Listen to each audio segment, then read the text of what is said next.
Lakini you are using the system. Yeah, we can Once everything has been done, it's now the distance. So that's why they are correction people.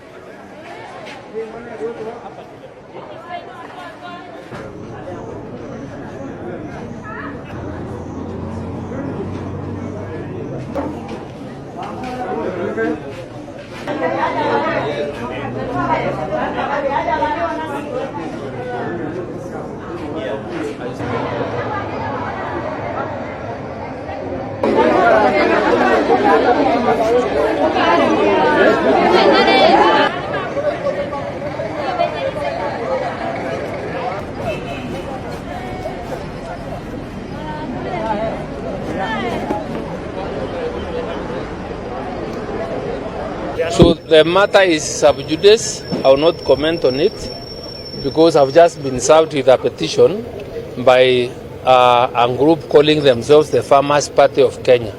So the issue that you want me to address are issues that are being canvassed, are supposed to be canvassed in court, and for that matter, I don't think it will be fair for me to discuss that issue.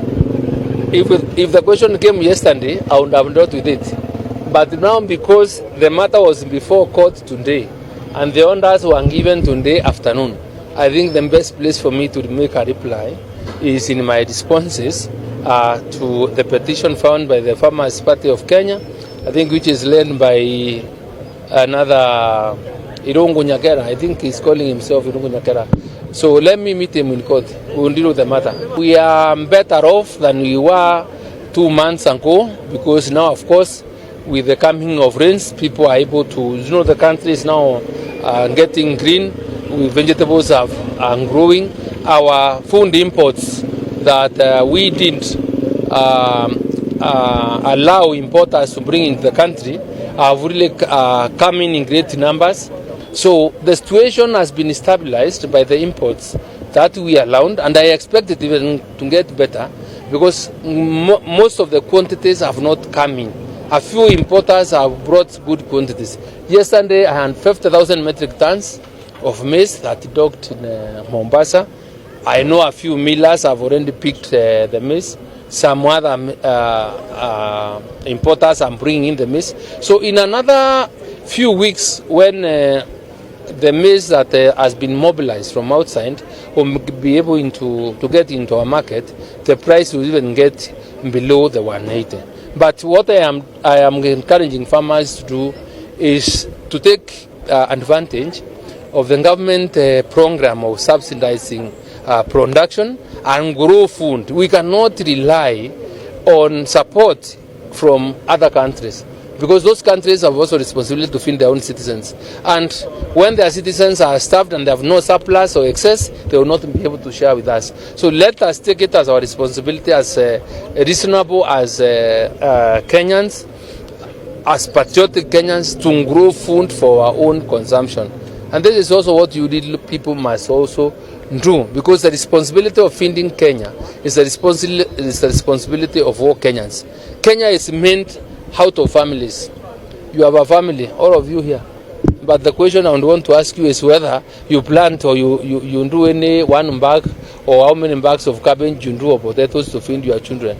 You just want us to feed or argue that there is no food in the country, yet there is also nothing you are doing to ensure that there is sufficient food. So our collective effort in ensuring that we have food for ourselves is what will finish this problem that we have. I have I'm already very committed to deal with all cartels in the Ministry of Agriculture, just like I've done with the cartels in fertilizer, just like I've done with the cartels in the tea and other areas.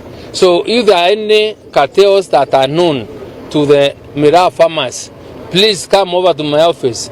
Let me have the list. Let me know who they are. I will deal with them. Otherwise, it will be very difficult for me to work if I have to go by whatever people either shout in the media or in whichever any other forum, until I have a complaint formal that I can trace it to an individual or an organization. Then it becomes very very difficult for me to just be reacting every time here and there.